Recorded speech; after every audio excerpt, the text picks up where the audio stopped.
Hey everybody, welcome to my channel. Today is November 27th, 2024, and we are going to start the 2025 fruit series early because I've had a lot of issues this year with diseases on these pear trees, and so because of that, I wanted to start this early to show you some of the things that I do to prevent that from happening in the next season. So this year I had a lot of rust and some pest issues, but mainly the rust that's killing a lot of the the fruits, and it dropped so many off of the Korean giant. I've also had some fire blight, but it wasn't as bad as the rust. The rust really destroyed the Korean giant this year. So right now what I'm doing here is picking up all of the leaves because there were so many infected leaves that I couldn't get rid of, and they just remain on the leaves, and because of that they're just out of reach, and now they are falling off of the ground, and potentially they could overwinter and carry on over to the next year. So what I'm going to do is collect all of the leaves that I could and then put it in a bag and trash it. If you're able to round up all of the leaves, shred it up into tiny pieces, and then let it decompose, the good bacteria will kill all of that. But because I'm not able to do that, and I'm not taking the chances of composting these leaves, then I'm just going to have to just collect them in a bag and then just trash all of them, you see. So this time of the year they're starting to shed all of the leaves, and so I'm going to use a blower and blow all of these into one section, and then I'm going to collect those, and then I'm going to trash them. And then once the tree shed all of the leaves, then we are going to treat it. So that will be coming up soon.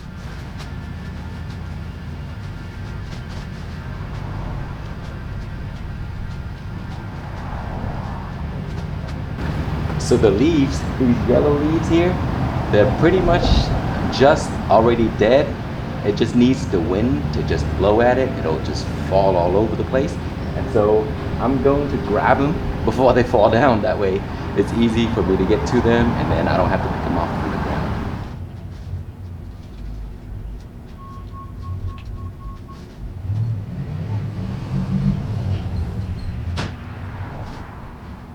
Okay, I have picked up a lot of leaves off of the tree and from the ground, and the ones that are left are the ones that I couldn't get to, but they will fall eventually, and I will get those later. But just so you can see, Korean giants, they do drop their leaves very early, and as you can see, all of the leaves off of this tree, they're all gone.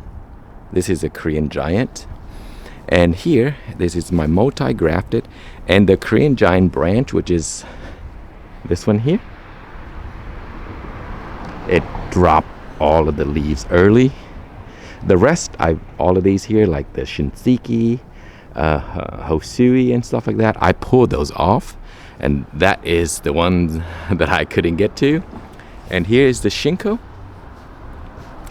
and there are also Korean giant branches on here, and those dropped first as well, and then the rest were just, those are all Shinko right there, and so those are in the center, so I can't get to those.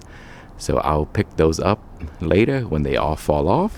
The apples, they're gonna take a bit more time before they even would change color. And see, as soon as they change color, you can just kind of flick at them and they'll fall off. Persimmons are starting to fall as well, and they're really beautiful. See, and if you can just grab them a little bit, they fall right off. When we're younger, we used to pull these leaves off, put them inside books, like heavy books, and close them, and it'll flatten these leaves, and then you can make like frames out of them, or you can make bookmarks out of them.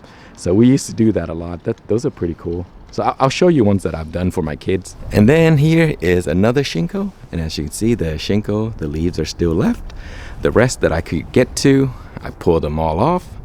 and I trashed all of those. And again, that is because these trees, they have leaves with diseases from last season, so I don't want all those on the ground. And so those are the ones that I need to sweep up and then take care of those as well. And here are my persimmon trees, one here and one over there. And the colors of these things are just gorgeous, and they're nice and kind of like a reddish color, and then when they fall to the ground they also look very, very nice. And here is the last persimmon. I'm still doing cleaning up around the yard, so things are all over the place. And you see, I left a few of the fruits here. See that?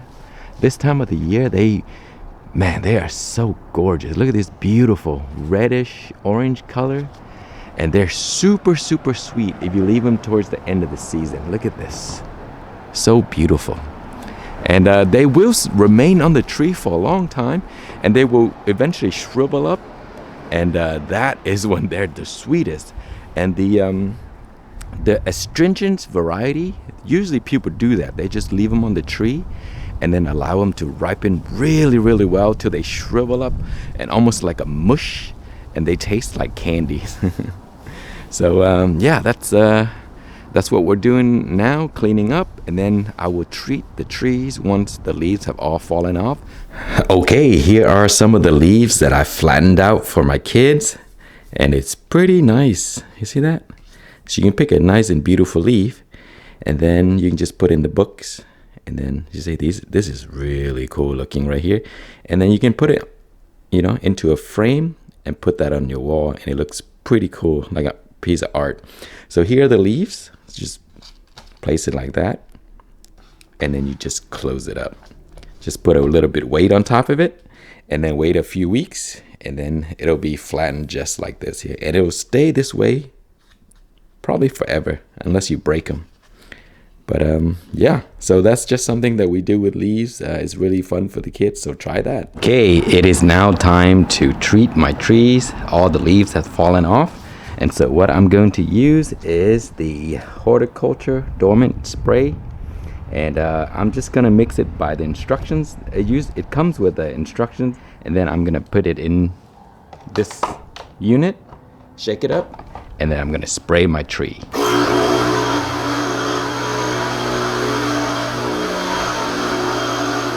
Okay, we are now in January 4th, 2025, and today I'm going to prune the trees, and while I'm at it, I'm going to save some of the branches so that I can graft onto some other trees. And so when you prune, what you want to do is cut branches that are crisscrossing or grown into each other. For example, you see these here? There are two branches, and you see they're touching each other. And so, choose a branch you want to keep and then cut the other one off so it doesn't be like this. And then you also look for branches that are grown inward. You see, like up there, they're crisscrossing each other. And so those needs to go. Too much of those will cause problems later when the leaves are all fully grown, because then they're just gonna cramp each other.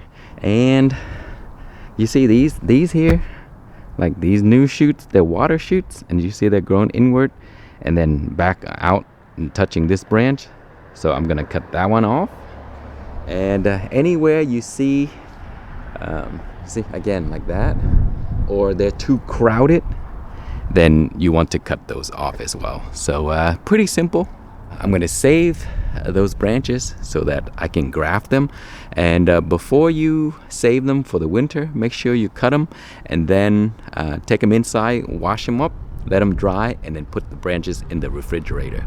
And those branches will last 6 months, 7 months. I've done some that are 8 months old, and they will graft just fine. Okay, so you can see here, see the branches are all over the place, touching each other, crisscrossing. So this branch here needs to go, this one here needs to go, and this one here needs to go. And so just clear the space around here so the branches are not touching each other. Okay, before you prune, it's always important to disinfect the cutting tools. And so what I'm using here is Lysol, and it's been working for me. And so what I do is every time before I cut, I just spray the blade, and then I use that to prune.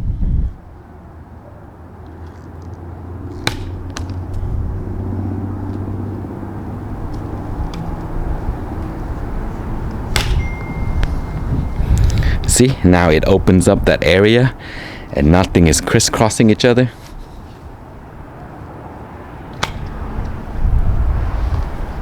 Here is an example of a tree that I pruned earlier. You see, these are fresh cuts right here, and all of those right there. And so basically I'm opening up the middle. You see in the middle there's no branches crisscrossing, and that's what I want. I just want it wide without branches all going over each other. See, these are crisscrossing, these are crisscrossing. And so I want in the middle to be an open space. You see that? And so anytime branches cross each other or touching, or they're too many in one section, then you want to cut them off. Okay, I have my cuttings here and I brought it inside. Now I'm washing it off with just dish soap. And so after I rinse it off, just like this, then I'll let it dry and then I'll put it in a bag and we'll store that for grafting later. Okay, so here are all of the scions that I have collected. I still have a few more varieties that I need to cut, but it's pretty cold right now, so I'll just let it warm up a little bit before I cut it. So this is my Korean giant. Man, I have a whole bag of this. And I have so many more branches that I need to cut, but because I have so many, I'm probably not going to save any more of those. And these are my Shinkos. Actually, this one here is Hosui. And so I have a bunch of those. And here are my Shinko. And I'm going to cut a bunch more Shinko, but again, this is plenty already, so I'm probably not going to need any more.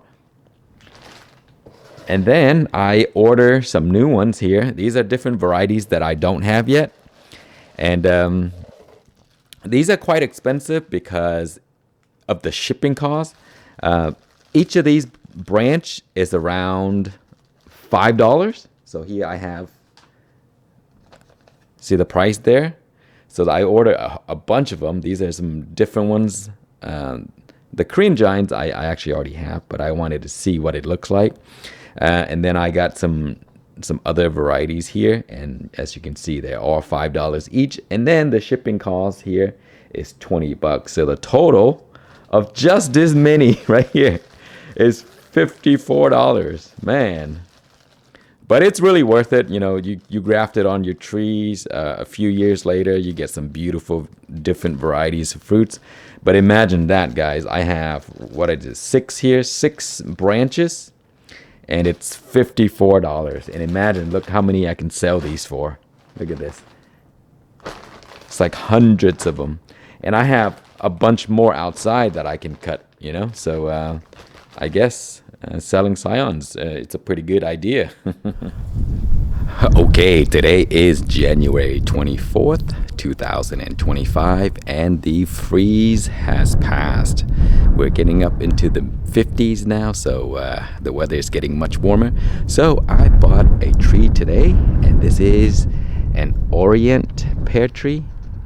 And there's a lot of things that I need to do to fix this tree. And as you can see, the branches are kind of like growing. You see this here? Growing, touching. And so what I'm going to do is cut these off. And when I'm cutting these off, I'm going to graft this onto my other trees.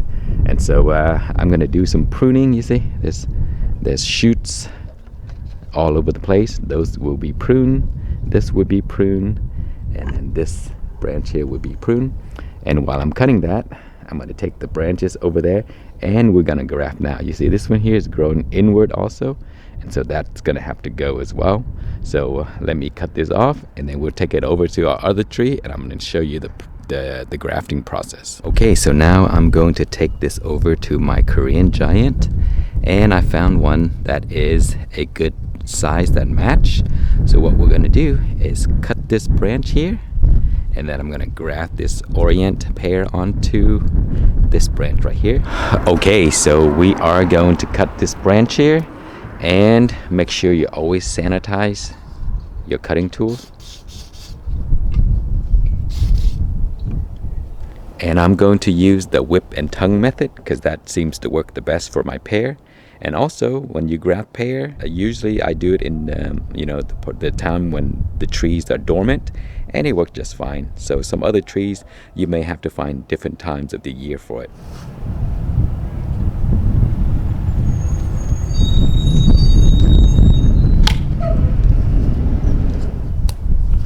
And so we're going to prepare the scion. So this is gonna go like, let's see, I want to go like this. Okay, so then you take your scion and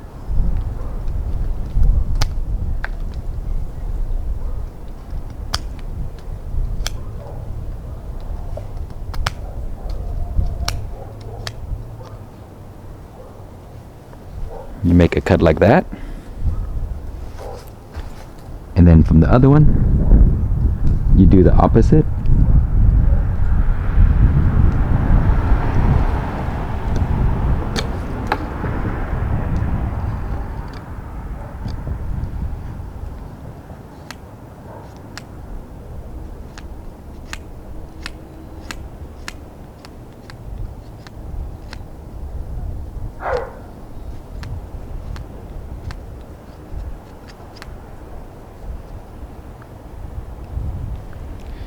And then you create a cut right here.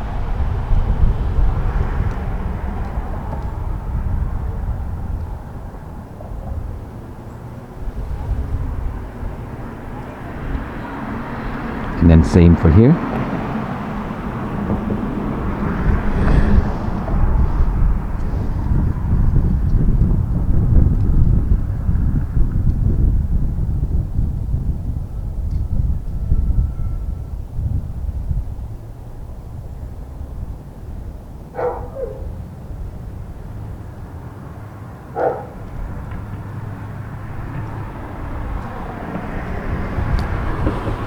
Okay, and once you do that, now fit that in like so.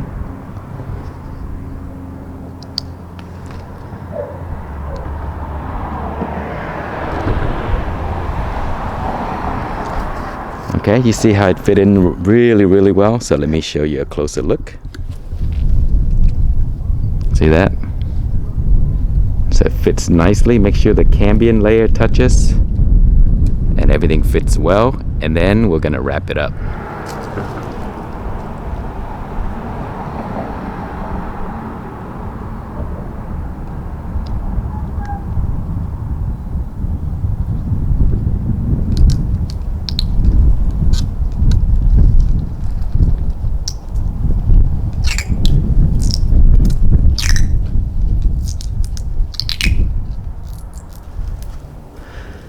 And because this is a larger branch, I want this part a little tighter. So I have some rubber band here. So we're just gonna wrap and just kind of like, make it a little tight.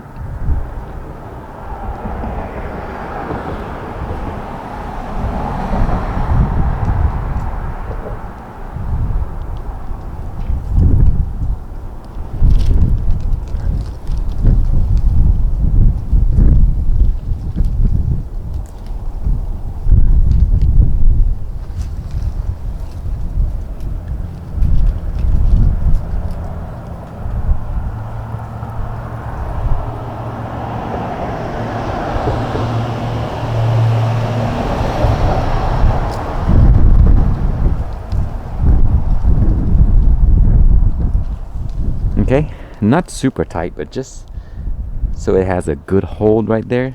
And then what I like to do is I always put a Ziploc bag over.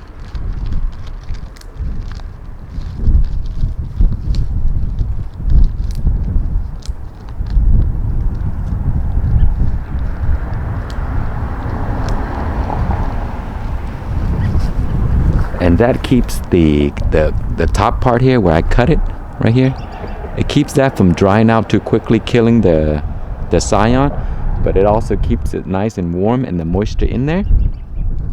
And then in the spring it will sprout new leaves. And so I'm gonna do a lot more grafts with all of the other Scions that I cut, but also with the new Scions that I bought. So we'll see you in the spring.